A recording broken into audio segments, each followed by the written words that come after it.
प्यारे बच्चों, आज हम कक्षा 11 के लिए जो नया टॉपिक पढ़ रहे हैं वो है centripetal acceleration. Uniform circular motion में सेंट्रीपिटल एक्सेलरेशन। ठीक है। आपने अभी तक जो पढ़ा वो क्या पढ़ा है? यूनिफॉर्म सर्कुलर मोशन पढ़ा था। अगर कोई बॉडी किसी सर्कुलर पाथ को मोशन करते समय फॉलो करती है तो उसका मोशन सर्कुलर होता है। ठीक है। और यूनिफॉर्म होती है वो अगर उसकी वेलोसिटी का जो मैग्नीट्यूड है वो सेम हो लेकिन डायरेक्शन चेंज हो। ठीक है। तो वो कैसा मोशन करेगी?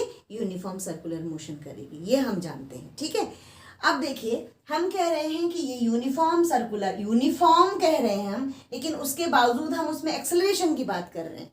उसके बावजूद हम वहाँ पर एक्सेलरेशन की बात कर रहे हैं। तो वो क्यों है? क्योंकि हम क्या कह रहे हैं कि कोई भी बॉडी अगर सर्कुलर मोशन को फॉलो कर रही है तो उसका जो स्पीड है वो तो हमेशा नियत होगी, कांस्टेंट होगी। ठीक है। लेकिन उसकी वेलोसिटी का डायरेक्शन, उसका जो डायरेक्शन होगा, वेग का जो डायरेक्शन होगा, वो क्या होगा? हर पॉइंट पर, हर बिंदु पर अलग अलग होगा। ठीक, ये हम कह रहे हैं। तो उसके कारण वेलोसिटी का जो मैग्नीट्यूड वाइज तो वो सेम है। ठीक है। लेकिन मैग्नीट्यूड सपोज किसी पॉइंट पर v1 है उसका मैग्नीट्यूड, ठीक, और किसी पॉइंट पर v2 है उसका मैग्नीट्यूड, तो ये तो सेम है। ठीक है, ये तो सेम है, पर उसका डायरेक्शन अलग अलग है। जैसे सपोज कोई बॉडी यहाँ पर p पॉइंट पर है, यहाँ पर मैं इसको p बोल रही हूँ, और ये यहाँ पर r पॉइंट पर t समय में ये यहाँ से यहाँ पहुँच जाती है और ये r पॉइंट पर पहुंची, तो यहाँ पर इसका डायरेक्शन क्या होगा? वेलोसिटी का डायरेक्शन हम कैसे निकालते थे? हम यहाँ पर एक टेंजेंट ड्रॉ कर देते थे। इसका डायरेक्शन ये हो गया। ठीक है। ऐसे इस पॉइंट पर अगर हम वेलोसिटी का डायरेक्शन देखना चाह रहे हैं तो हम यहाँ पर क्या खींच देंगे? एक टेंजेंट ड्रॉ कर देंगे, तो वो क्या हो जाएगा? ठीक है। तो चूंकि डायरेक्शन अलग अलग है और हम ये जानते हैं कि जो वेलोसिटी होता है, वेग होता है, वेग कैसी क्वांटिटी है? वेक्टर क्वांटिटी है। मीन्स इसमें मैग्नीट्यूड भी होगा और डायरेक्शन भी होगा, ये हम जानते हैं। ठीक है। यानी मैग्नीट्यूड वाइज, अब देखो, एक्सेलरेशन उत्पन्न हो रहा है, एक्सेलरेशन हो रहा है, त्वरण उत्पन्न हो रहा है, तो क्यों? दो कंडीशन में हो सकता है, या तो मैग्नीट्यूड क्या हो, वेलोसिटी का अलग अलग हो, वेलोसिटी चेंज होगी तो हम क्या कहते हैं? एक्सेलरेशन। वहां पर क्या उत्पन्न हो गया? एक्सेलरेशन, है ना। ये हम जानते हैं कि acceleration is change in velocity with respect to time. ठीक, इसका मतलब ये सेम है, लेकिन दूसरी जो कंडीशन है वो क्या है कि अगर डायरेक्शन चेंज होगा तब भी क्या होगा? वेलोसिटी चेंज हो रही है, डायरेक्शन चेंज होने के कारण, और वेलोसिटी चेंज हो रही है, तो वहां क्या होगा? एक्सेलरेशन होगा। ये हम अच्छे से जानते हैं। ठीक है। यानी इस मोशन में ऑल्दो इट इज यूनिफॉर्म हम कह रहे हैं, लेकिन यहां पर वेलोसिटी का डायरेक्शन चेंज होने के कारण it is accelerated motion. Clear? तो ये आपके पास बहुत महत्वपूर्ण बात थी, और इसी को लेकर हम कह रहे हैं कि यहाँ एक एक्सेलरेशन उत्पन्न होगा और उस एक्सेलरेशन को कहा जाता है सेंट्रीपिटल एक्सेलरेशन।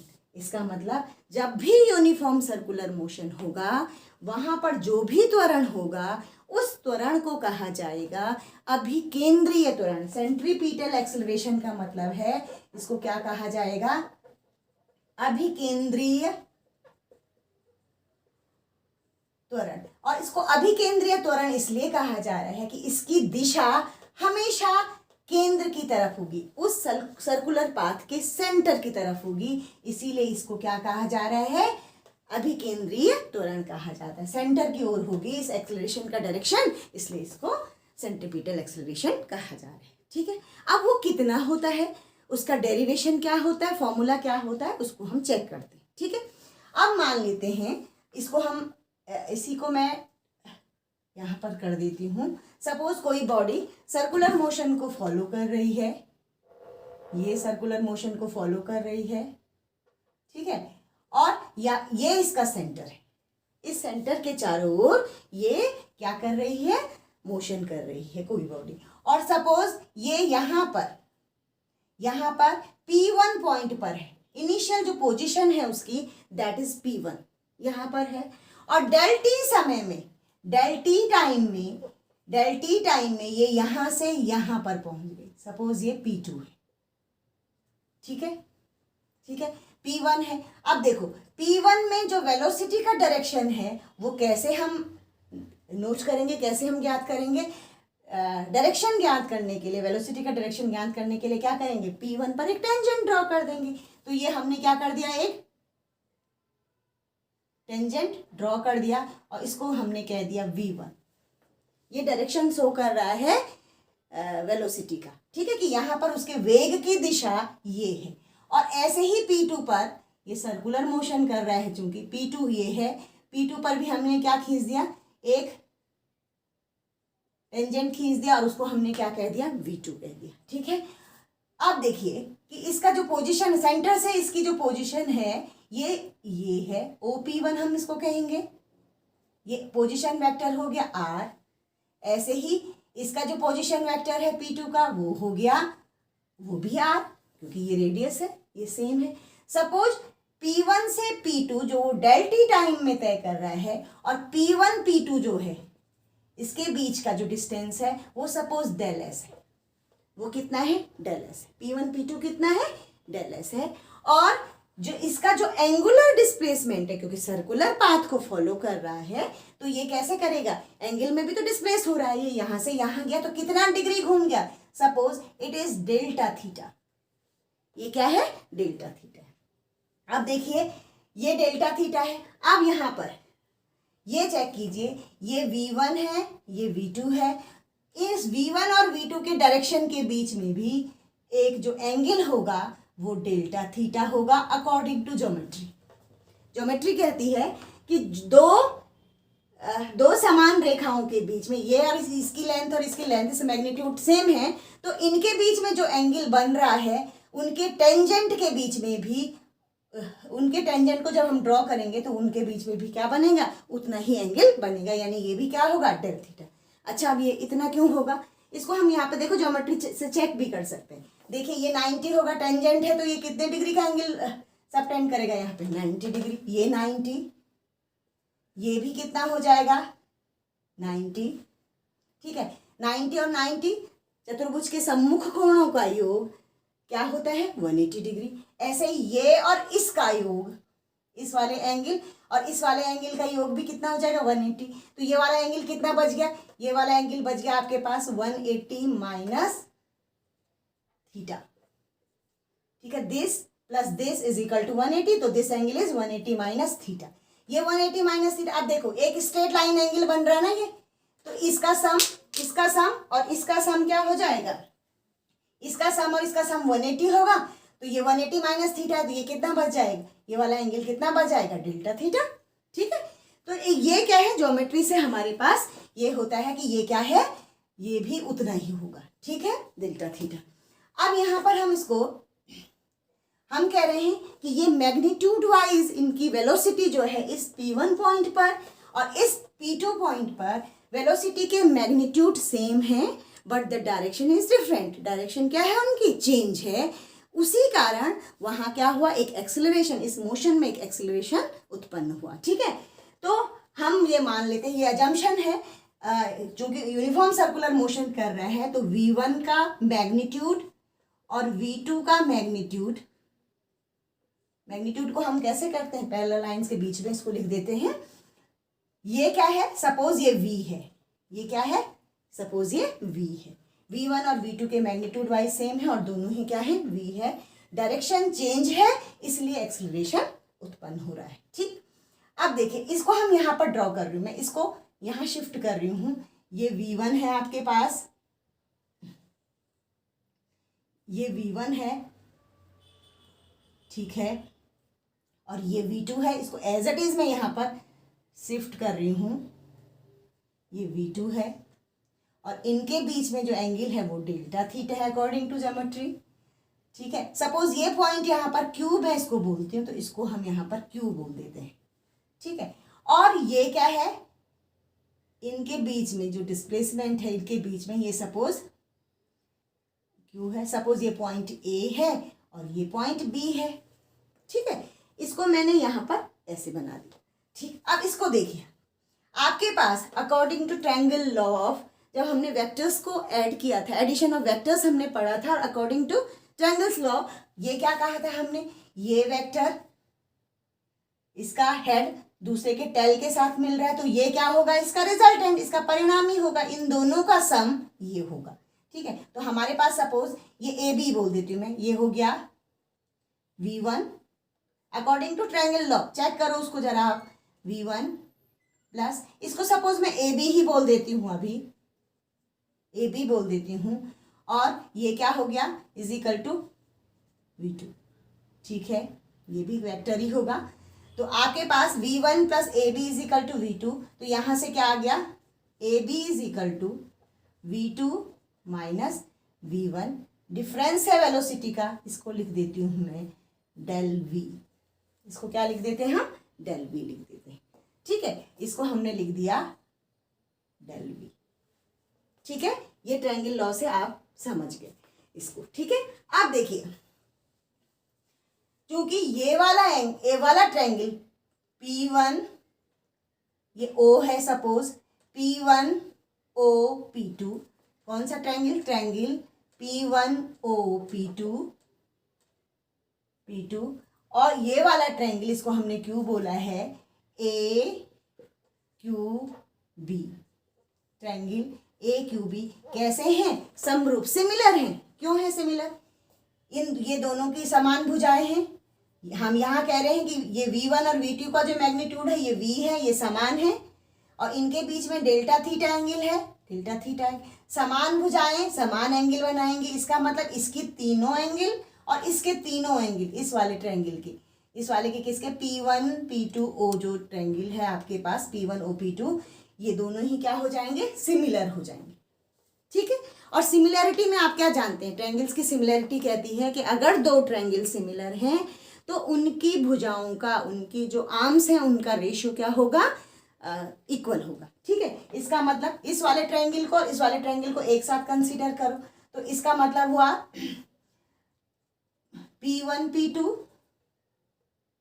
अपॉन OP1, एक इसकी एक आर्म ये ले लो और एक हमने ये ले लिया, इज इक्वल टू होगा AB अपॉन AQ। ठीक है, P1 P2 कितना है आपके पास, आपने इसको कितना माना है, कितना चला ये P1 से P2, डेल टी टाइम में चला, ये चला डेल S। OP1 कितना है R, ट्रायंगल का रेडियस, AB कितना आपने लिया है डेल V, AQ कितना है, AQ V1 V2 का जो मैग्नीट्यूड है वो V है, ये आपने यहाँ पर लिखा। यहाँ से देखिए इस V को क्रॉस मल्टीप्लाई कर दीजिए, यहाँ इसको यहाँ ले जाइए, तो आपके पास जो बचा वो क्या है, इसको मैं पहले लिख रही हूँ, हाँ, del V is equal to, इसको यहीं रहने दे, इसको यहाँ ले गया, V upon R into del S। ठीक है, ठीक हो गया। अब हम कह रहे हैं कि ये जो समय अंतराल है ये कितना समय अंतराल है, डेल टी है, डेल टी टाइम में ये ऑब्जेक्ट या ये बॉडी P1 से P2 पर पहुंची। देखो बच्चों, ये मैग्नीफाइड है, ये जो हम चित्र बना रहे हैं ये मैग्नीफाइड डायग्राम है। वास्तव में क्या है, P1 P2 बहुत क्लोज हैं, P1 P2 बहुत क्लोज होंगे तो ये हम ऐसा कह सकते हैं कि ये इसी के बहुत नियर अबाउट है, तो हम कहेंगे P1 और P2 एक ही, ये दोनों लाइंस क्या कर रहे हैं, कोइंसाइड कर रही हैं यहाँ पर। ठीक है, तो यहाँ देखिए आपके पास क्या है, यहाँ डेल टी से दोनों तरफ डिवाइड कर दीजिए, जो ये इक्वेशन 1 बोल दीजिए इसको, इक्वेशन 1 में डेल टी से डिवाइड कर दीजिए, तो क्या हो गया, ये इक्वेशन क्या हो जाएगी, del V upon del T, ठीक है, is equal to V upon R रहने दीजिए एक साथ और इसके साथ रख दीजिए डेल टी से, हमने यहाँ पे डिवाइड कर दिया। अब हम ये मान लेते हैं, एक अजम्पशन ये मान लेते हैं कि जो ये डेल टी टाइम है इट इज़ वेरी स्मॉल, ये बहुत छोटा है, बहुत छोटा है, तो हम ये भी कह सकते हैं कि डेल टी टेंस टू 0, हमने ये मान लिया, let del T tends to 0।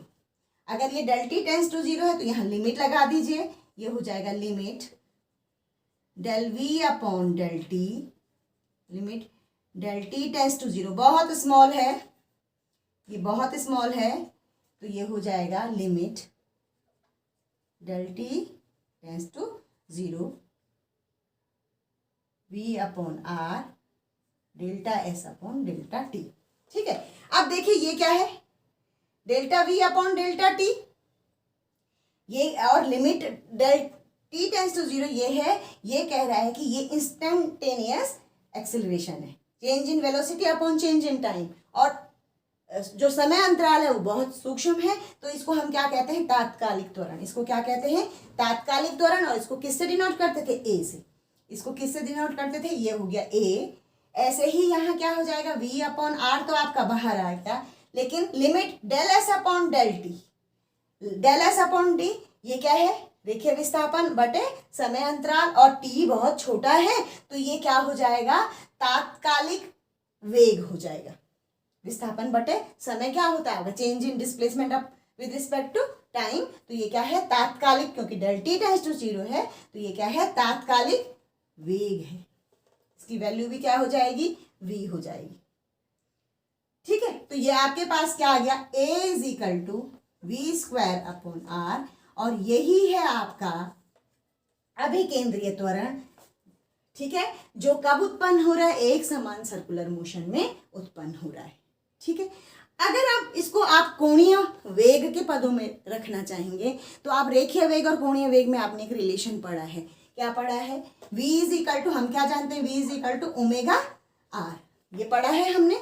ये रेखीय वेग है v, और ओमेगा क्या है, कोणीय वेग है, और r क्या है, उस सर्कुलर पाथ की त्रिज्या है। तो हम यहाँ पर इस इक्वेशन में अगर ओमेगा आर रखें तो आपके पास क्या हो जाएगा, a is equal to v की जगह रख दो ओमेगा आर का होल स्क्वायर अपॉन आर, तो ये क्या हो जाएगा, a is equal to omega square R square upon R, R से आर कैंसिल हो गया, तो हम क्या कह सकते हैं, a is equal to R omega square. यही है आपका centripetal acceleration.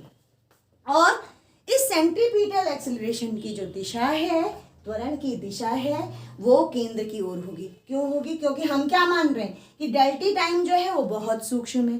Del T time सूक्ष्म है तो जो ये एंगल यहाँ से यहाँ डेल टी जा रहा था, तो चूंकि ये बहुत छोटा है तो ये वाला डेल्टा थीटा भी क्या होगा, बहुत छोटा होगा, यानी ये डेल्टा थीटा छोटा होगा।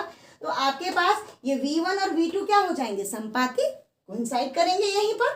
ठीक है, तो ये क्या हो जाएगा, जो डेल v होगा मीन्स ये जो रेखा है वो यहीं पर हो जाएगी, इसी के ऊपर हो जाएगी, तो ये क्या हो जाएगा, 90 डिग्री लंबवत।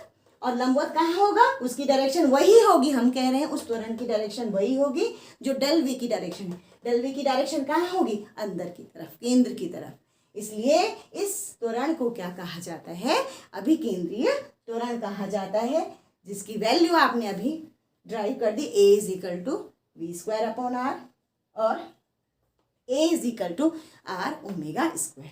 तो ये था आपका centripetal acceleration, uniform circular motion में है। यूनिफॉर्म हम कह रहे हैं लेकिन स्पीड सेम है, बट वेलोसिटी का डायरेक्शन चेंज होने के कारण ये एक्सेलरेटेड मोशन भी है। ठीक है, तो आप इन डेरिवेशन को सॉल्व कीजिए, इनसे रिलेटेड न्यूमेरिकल्स को सॉल्व कीजिए। तब तक के लिए गुड बाय, ओके।